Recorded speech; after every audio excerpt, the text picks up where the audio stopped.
Oi pessoal, tudo bem? Hoje vamos trabalhar sobre a conferência número 31, intitulada aí A Disseção da Personalidade Psíquica. É um texto de 1923, um texto que tem os elementos equivalentes àquele livro de Freud, O Ego e o Ir. Son elementos psíquicos, instancias psíquicas em jogo, e Freud nos vai trazer, nos vai ir colocando. São 20 anos, mais de 20 anos depois, de aquela primeira tópica, né, que aparece na interpretação dos sonhos. Então, nossa ideia é, a partir de agora, trabalharmos junto com aqueles elementos da primeira tópica, onde a gente via o pré-consciente lidando entre o inconsciente e a consciência, o sistema perceptivo e o sistema motor fazendo de algum modo um princípio de realidade, um princípio do prazer sempre puxante para a livre descarga. Então, vai ter aí um momento de reconsideração de alguns elementos psíquicos a serem melhor delimitados. Entre eles, aparece uma instância psíquica bastante renomeada na cultura, depois da época de inícios da psicanálise, que foi o superego. O superego, podemos dizer, que é uma palavra, um conceito que ficou bem delimitado. Assim, então, na história desde dos anos 20, do século passado, 100 anos atrás, já vinha este conceito colocando-se na nossa cultura. Bem, vamos tentar pensar um pouco como se constitui esse superego e qual é sua função intrapsíquica. Primeiro, que a gente poderia considerar a título introdutório que essa ideia de criar partes psíquicas distintas, para compreender o psiquismo, isso vem então da antiguidade.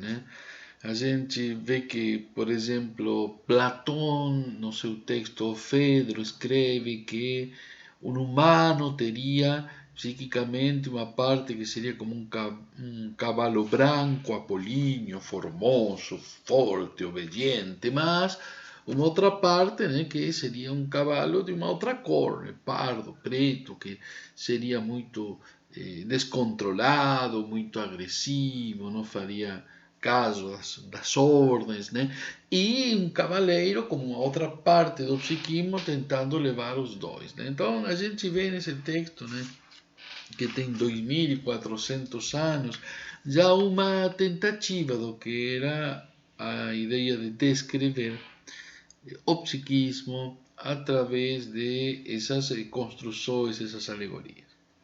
Lógico que foi ficando para Freud mais oportuno, poderíamos dizer, essa visão de um esquema, um desenho. E ele aproveita tanto na interpretação dos sonhos quanto no ego e oído. Nos apresenta um desenho, e também isso depois vai ser um período, um uso que faz com um pouco mais de precisão o Lacan com sua topologia, porque de algum modo permite representar psiquicamente ou figurar aspectos do psiquismo. Bem, o texto de Freud então começa indicando que irá dar uma observação, sobre o próprio ego. Vai botar o seu próprio ego a observar, convida seu público nesta conferência que dê uma olhada, sobre o ego, que isso é possível, entanto, um sujeito pode observar-se a si mesmo, pode submeter-se a uma investigação. Sabemos, de fato, que não era só pela introspecção para si que Freud consegue pensar em toda esta dinâmica psíquica. E isso deriva para Freud, né, de sua escuta, de aquilo que ele escutava nos seus pacientes. Também, para teorizar sobre o superego, ele vai, né, pegar um tipo especial de patologia, né, que parece que teria esse superego um pouco como muito disponível, muito presente, muito constantemente em ação. Mas, bom, o jeito dele chamar as pessoas é dizer, olha, então qualquer um vai poder observar, né? O psiquismo tem um ponto de clivagem, né, de fratura. A clivagem, cabe lembrar, é que quando se utiliza um corte sobre pedras preciosas, não se bate em qualquer lugar, né? Um cara que entende de pedras, né, começa a olhar, por exemplo, um diamante, vê nessa pedra onde batir com um cincel e desprende em partes, e assim vai dando forma, vai lapidar um diamante. O interessante é que Freud pega esta metáfora e diz, olha, a subjetividade humana é a mesma coisa. Todos os psiconeuróticos, ou seja, todos nós, os que fazemos laço social, temos de algum modo uma incorporação psíquica, a qual, em sua estrutura, é como um cristal, né? Que quando tu olhas assim, podes ver que em determinado ponto anterior ao golpe já estava uma linha de corte, né? Essa metáfora é bastante útil e interessante, porque de algum modo pressupõe certas condições, uma certa brecha, uma certa rachadura que está presente como articulação, né? Como um ponto onde estaria entre a lei do superego, né? Haveria um ponto de distinção de algo que seria não necessariamente um lugar de lei de corte, poderia ser, por exemplo, um lugar de livre descarga de impulsos em busca de uma primeira vivência de satisfação, né? Mas isso aparece clivado, e nesse lugar de clivagem é onde Freud vai concentrar a sua atenção. Ponto de clivagem, então, seria dentro desse psiquismo, numa estrutura predeterminada, onde uma parte, né, poderia ser o recalcado, né, e como o resto do psiquismo está com esse recalcado, a partir, né, de um recalcado que se produz por forças, né, que fariam um representante psíquico não emerger na consciência, né? E qual seria a outra parte que estaria dividida já por estrutura própria do aparelho psíquico, né? Uma parte de lei, né? E aí está essa parte que, de algum modo, as pessoas doentes, ou também determinadas formas culturais, permitem dizer, olha, por lá vamos pelo lado da lei, né? Por lá vamos do lado do carnaval, da festa, da liberação. Então, nessa construção, ele vai observar que fazer presente a lei para um sujeito pode se dar de diferentes estágios. Por exemplo, diz, algumas pessoas se tornam paranoicas, se sentem observadas, se sentem perseguidas, né? E nesse caso, pareceria que uma instância observadora, né, fica de olho sobre o ego. E o ego vai pela vida dizendo, poxa, sou observado, diz aqui na página 165, diz, agora ele vai dizer isto, agora ele está se vestindo para sair, como se escuta uma voz que está indicando aquilo que ele faz, onde ele vai gozar, de que elementos ele estaria, é como que um imperativo, uma ordem sobre si. Não chega para este tipo de situação de doença, né? É como um pensamento, um pressentimento, uma forma de retrair seus impulsos. Não, chega com uma coisa externa, né? Essa instância observadora, diz Freud, talvez nos possa indicar, né, que esse tipo de pessoa, né, que sente esse tipo de impulso, que sente esse tipo de voz que fala para ele, condenando, punindo, bom, diz, o passo seguinte é dado rapidamente, os conteúdos dos delírios de ser observado já sugere que observar é apenas a preparação para julgar e punir. Então, a lei já se faz presente a partir dessa patologia. Retomando, então, a ideia de poder dizer, existe uma parte que é diferenciada do ego, e esta parte que está diferenciada do ego, uma parte que de algum modo traz da cultura algumas leis e que a pessoa incorpora e faz funcionar dentro de seu aparelho dinâmico de impulsos.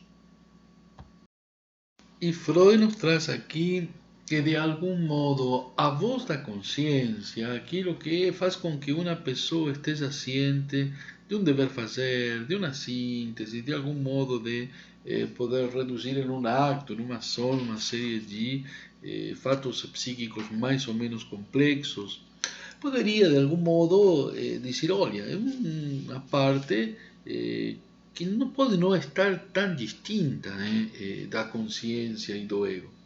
No entanto, é a partir da melancolia que ele consegue dizer, olha, essa parte, né, essa é na página 66 do nosso texto, né, essa parte, aqui em adiante, ele vai denominar como superego, né, como aquilo que de algum modo é do ego algo que está engrandecido, né? E a partir de aí terá toda uma força, né? Pensei agora uma ideia de Superman, né? Superego, né? Como que de algum modo teria uma força superlativa, né? Maior. Seria difícil, diz, familiarizar-nos com a ideia de um superego como este que goza de um determinado grau de autonomia. Mas quando ele vai para a melancolia, observa que justamente o melancólico é uma pessoa que sofre de alto grau de perseguição sobre seu próprio ego, de punição, diz, ou se torna super severo o sujeito consigo mesmo. É como que uma instância vem, humilha com pensamentos, maltrata o pobre ego, ameaça com castigos. Cuidado se tu faz determinada coisa tomando um chimarrão, talvez vai ter acontecer tal outra, né? Em forma de punição, lógico, né? Se tu olhas pela janela e vês passar uma pessoa e fica prestando muita atenção, vai vir a polícia e vai te pegar, né? Esse é o tipo de voz de censura, de perseguição. Até fantasias de maltrato, de humilhação, de torturas, das mais fortes, né? É interessante porque a gente deveria considerar que o melancólico anda de algum modo com um superego e esse superego tem muito à vista para si mesmo. Está constantemente criando pensamentos ou vozes que faz com que ele acabe se sentindo diminuído, humilhado, inferiorizado, enfim, uma série de características onde a vida se torna tortuosa, né? Bem, agora, se tomamos essa forma que tem o melancólico, e aqui descreve Freud como essas formas de julgamento condenatório que a pessoa se faz a si mesma.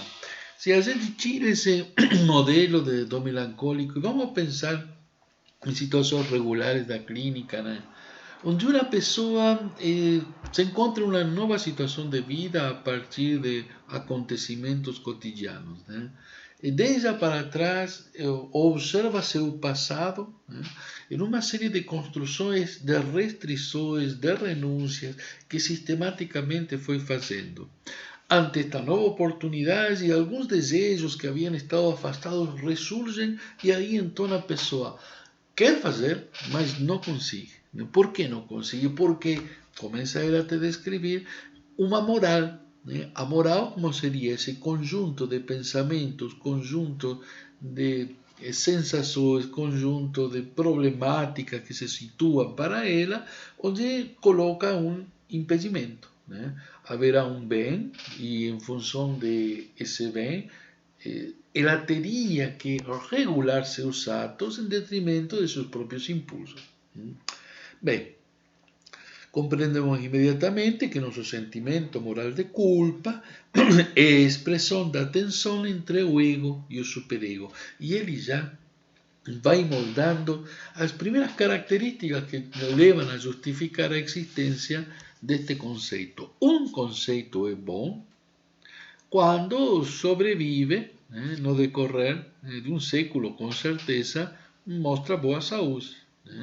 A gente vê que é um conceito que em determinadas escolas de psicanálise acaba sendo muito funcional e muito presente ainda. E algumas outras formas de estudo psicológicos que não são psicanalíticos, psicológicos, sociais, pedagógicos, também às vezes fazem uso desse termo, não com a precisão conceitual que tentaremos dar aqui neste texto, e depois a gente vê que isso decorre por muito tempo, continua o superego sendo um pouquinho mais descoberto, onde que se guarda esse superego, quando se tira, de que modo se expressa, é um conceito vivo. Bem, vamos avançar um pouco no texto. E uma das interrogações, então, que nos coloca, eu acho que é importante nós revermos isso no texto, é da origem desta instância psíquica diferenciada que é o superego. Ele vai, então, a tomar uma ideia de Kant, onde Kant teria escrito que a consciência de nós se liga a um seu estrelado. Um homem piedoso bem poderia ser tentado a venerar essas duas coisas como obras-primas da criação. Mas, no entanto, diz, ou seja, tanto a consciência quanto as estrelas sejam criação dos deuses. No entanto, diz, as estrelas são na verdade magníficas, porém, enquanto à consciência, Deus executou um trabalho torto e negligente, pois da consciência a maior parte dos homens recebeu uma quantia modesta, pequena. De algum modo, com essa piadinha, Freud estaria dizendo, bom, como é então que se cria esse superego, essa consciência moral? No entanto, o fato de que essa piada seja feita em relação a Kant faz sentido, porque nós vamos ver na sequência do texto que Freud vai colocar uma noção próxima da noção do Pai, Deus, porque justamente vai dizer que a origem estaria em alguns personagens da família. Então, de algum modo, não só os personagens mais diretos, os familiares, sino também algo que vem detrás das gerações.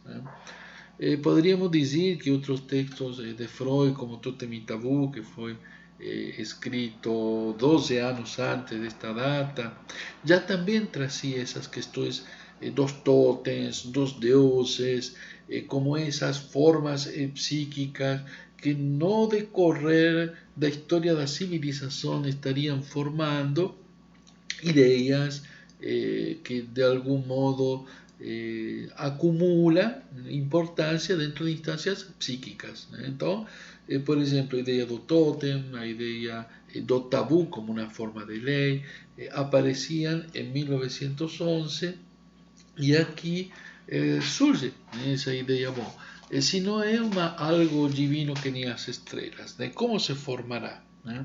Então, aí ele diz algo que se forma dentro de nós, mas a partir de quê?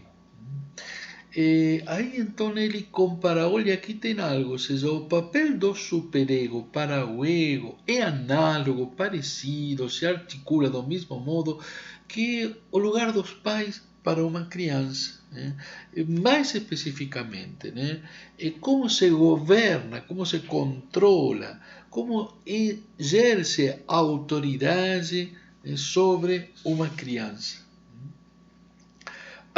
A influência dos pais governa a criança, concedendo-lhe provas de amor e ameaçando com castigos, os quais para a criança são sinais de perda de amor e se farão temer por essa mesma causa.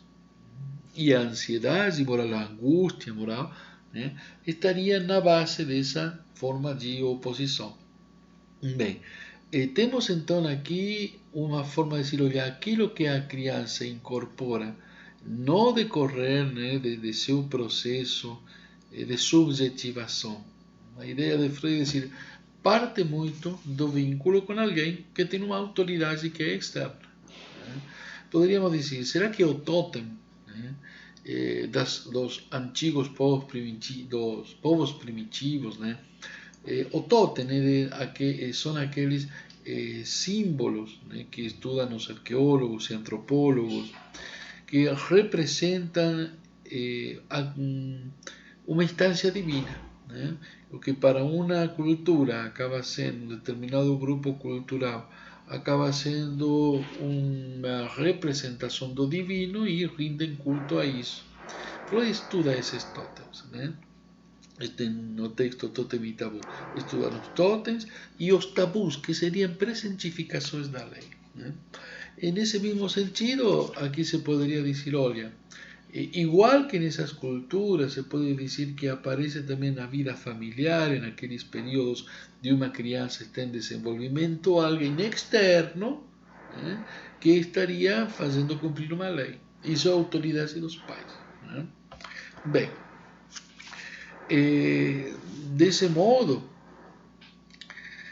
diz quanto essa autoridade dos pais funciona enquanto há uma relação de dependência, de amor. A criança precisa dos pais para se movimentar pelo mundo e, nesse sentido, há um vínculo, uma dependência, uma relação, no qual acaba sendo a coerção, a forma de ameaça que poderia ter a autoridade dos pais sobre o ego da criança ajuda a controlar ela.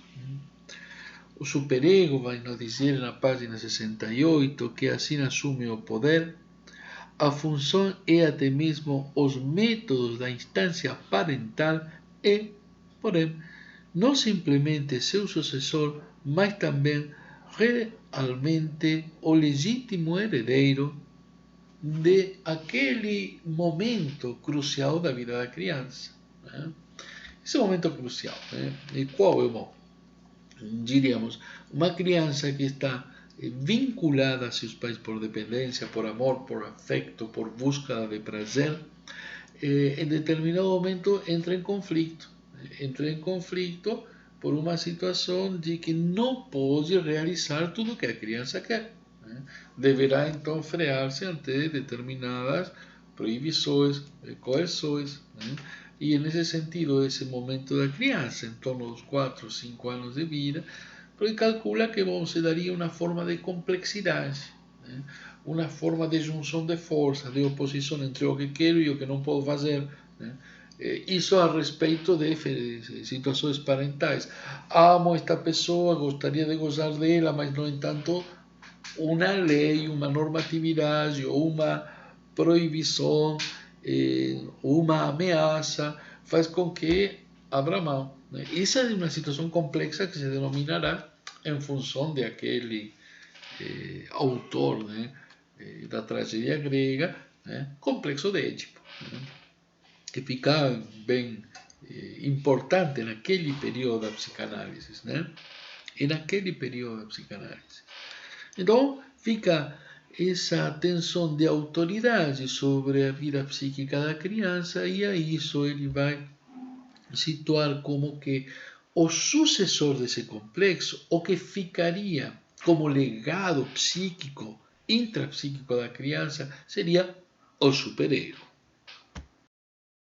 E ainda nesta observação de que seria o superego algo que se constitui subjetivamente, no vínculo con los familiares, aí le interrogan, será que basta ser muito severo com uma criança para garantir que essa criança tenha uma moral forte? Né? É uma ideia, de fato, que fracassou, né? Ou fez fracassar uma pedagogia tradicional de 1700, 1800, né? E desde então a questão, bom, a potência do superego não vem de fora, né? Vem da própria condição subjetiva, interna, desse, poderíamos dizer, uma espécie de ambiguidade, né, que o sujeito tem com seu objeto interno. Né? Assim como busca essa primeira vivência de satisfação, né, vamos ver que no decorrer da teoria psicanalítica, essa coisa, esse das Jin, que em algum momento nomeia Freud como a coisa, é uma coisa interna que também pode ter um lugar de objeto um pouco, por assim dizer, carregado de uma ambivalência. Não só é algo que dá prazer e é amável, sino também algo que pode ser odioso, que pode ser negativo. E aí, então, em razão desse objeto também, tomaria um objeto potente de força, de causa, que também poderia formar uma forma de alimento do superego, ou seja, que não só vem da autoridade externa, sino também vem desse ódio interno que a própria pessoa pode fazer funcionar em relação ou para com seu próprio ego. Né? Isso está nas páginas seguintes, né? E me pareció interessante lembrar porque de algum modo coloca a questão de mais de uma fonte, né, para essa instância que como controladora logo se torna de algum modo condenatória do ego e o faz sofrer. Né? Bem, além disso, então, vamos encontrar que Freud situa duas formas de poder pensar nessa relação de incorporação do superego e nesse momento também duas características de um sujeito se relacionar com seu objeto. E um mecanismo psíquico importante que nós devemos considerar enquanto a gente vê uma incorporação do externo é o processo de identificação. Esse processo, em 1921, 2 anos antes, Freud tinha tratado no livro Psicologia das Massas e Análise do Ego, com um capítulo específico. Também vai ser o título de um seminário de Lacan de em torno de 1960 e tanto, no qual aparece todo o processo, né, de diferentes etapas do processo de identificação. Aqui, particularmente no trabalho da dissecção da personalidade psíquica, quando chega ao superego, esse momento de introduzir o superego, Freud diz, aí se dá por algo de identificação, de ir. Ir é um prefixo latino que significa acho que é algo próximo da igualdade. Né? E nesse sentido, identificar quando consegue se singularizar a particularidade de aquilo. Então, um processo de identificação aqui seria de tomar a outra parte como um equivalente, como um igual, como um espelho.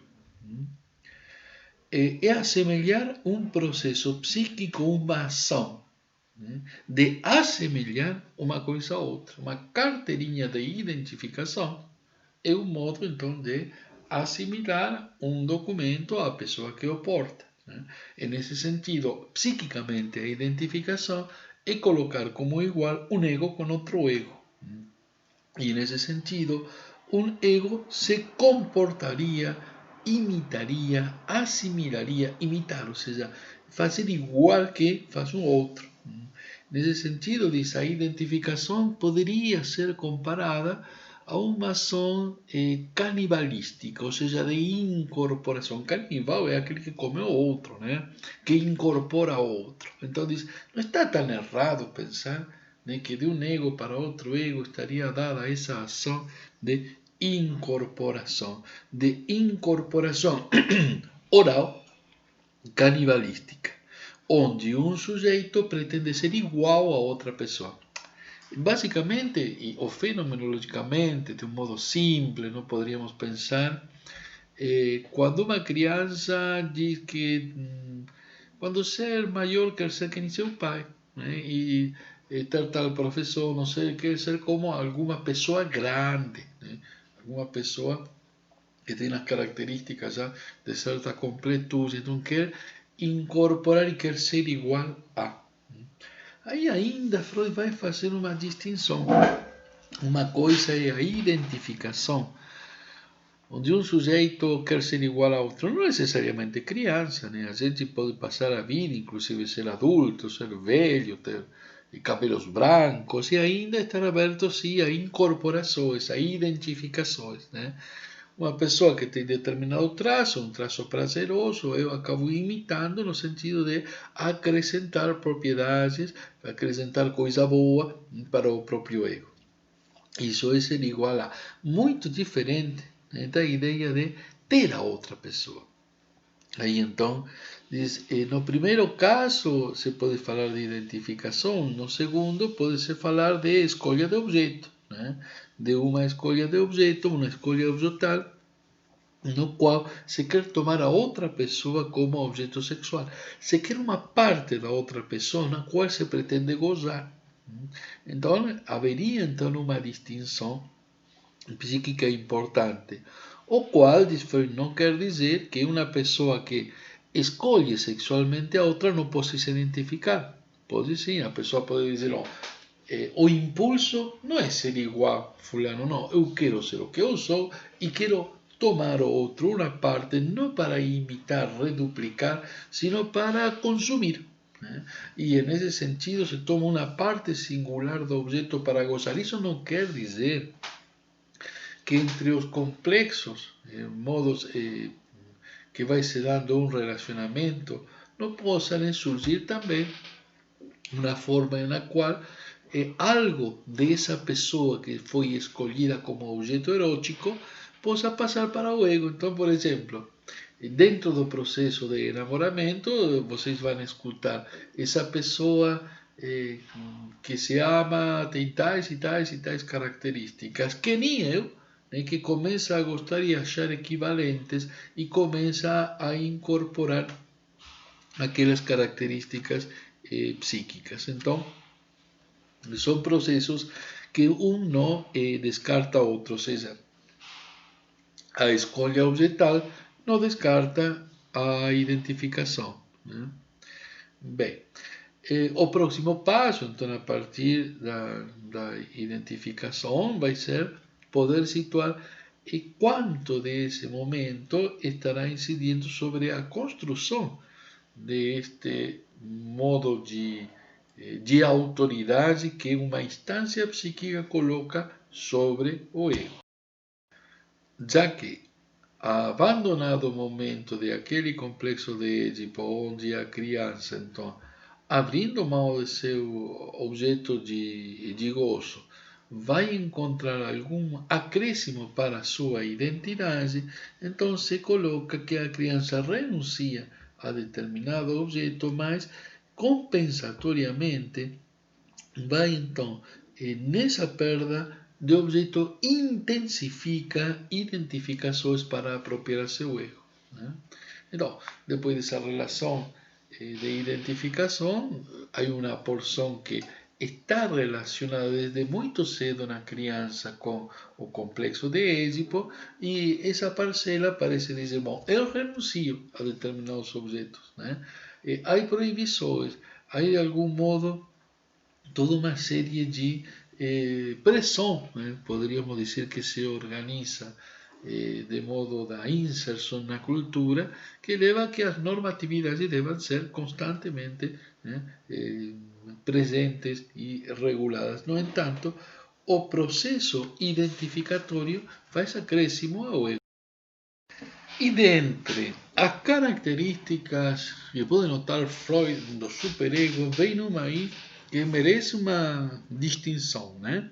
Ele diz o superego seria então essa parte distinta do ego que fica também, né, sendo utilizado como veículo, né, um veículo do ideal do ego. Né?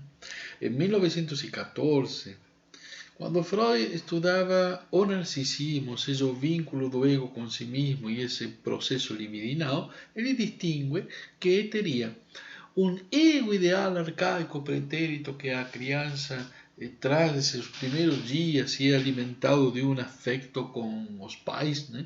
E de uma outra instância, né, parecida, né, que seria não o ego ideal, sino o ideal do ego, e aí inverte os termos, se coloca como substantivo principal o ideal.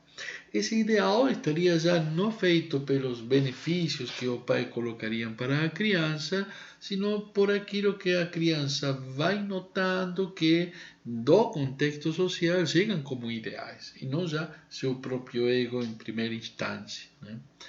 Interessante porque aqui en 1923, en esta conferencia, ele retoma, en esta conferencia, ele vai de algum modo, traz mais uma vez, que seria esse superego como um veículo, ou seja, algo que porta falas para uma instância ideal, para algo a poder atingir. Algo que estaria numa ordem abstracta como forma idealizada, que o ego se avalia a partir dessas normas, dessa normatividade. Então, não é a mesma coisa o superego e o ideal do ego. Né? O ideal do ego faz bem referência àquilo que são características idealizadas que nos chegam desde os semelhantes. O superego já seria uma instância controladora para situar o ego em que nível de proximidade estaria então de seu próprio ideal. Então, essa característica faz com que a pessoa possa estar mais ou menos perto, pode que esteja muito distante de seus ideais. Caso esteja distante, vai então agir como forma de punição culpando, o ego vai se sentir humilhado por si mesmo, por sua própria subjetividade, né? E ele diz Freud em algum momento, olha, e a respeito dessa frase tão comum, complexo de inferioridade, diz, ele tem pouco a dizer, a psicanálise não incorpora isso, a não ser poder pensar que a falta, que estaria falta, né? Aquilo que faz com que uma pessoa não esteja tão completa psiquicamente, tão integrada, né? E que vive como algo inferior, observa e escuta na clínica que está vinculada à falta. Mas a falta também, não como aquilo que é uma parte que não tem, sino como aquilo que era de uma ordem normativa de princípios a cumprir e que de algum modo isso provoca uma não correspondência à norma, ou seja, se não é correspondente à norma, à lei, entra em falta. Bem, essas ideias fazem com que Freud de algum modo assimile a angústia com a culpa, e esse sentimento de inferioridade seria algo muito próximo de uma angústia social. E para dar um fechamento nesta parte, primeira parte desta conferência, número 31. Esta conferência tem uma primeira parte, então, que é onde falou Freud do superego. Observemos, aí tem alguns pontos que a gente pode, de algum modo, fazer um modo de resumo. Primeiro, o superego é aquilo que tem a função de auto-observação e manter a consciência próxima de um ideal. mas também, além dessa observação, tem uma função de algum modo, representar ou botar na frente todas as restrições morais. Consciência de ideal, mas também restrições morais. Tudo isso vem porque a parte das restrições morais se assimila a ideais que foram colocados por pais, por educadores, por uma cultura que de algum modo é pré-existente, essa cultura está anterior à chegada da criança ao mundo. De algum modo, todo pai vai colocar restrições sobre seus filhos e às vezes com uma exigência onde parece esquecer que talvez ele era muito também similar com os filhos, ou até às vezes pior em termos de bagunça, de prazeres, de falta de limites. No entanto, no momento em que o pai incorpora aqueles traços, aquelas falas superegóicas que chegam como imperativos, como ordens de categorias simples e claras, e mandam fazer o correto, nesse momento o pai esquece que ele era igual, pior que essa criança.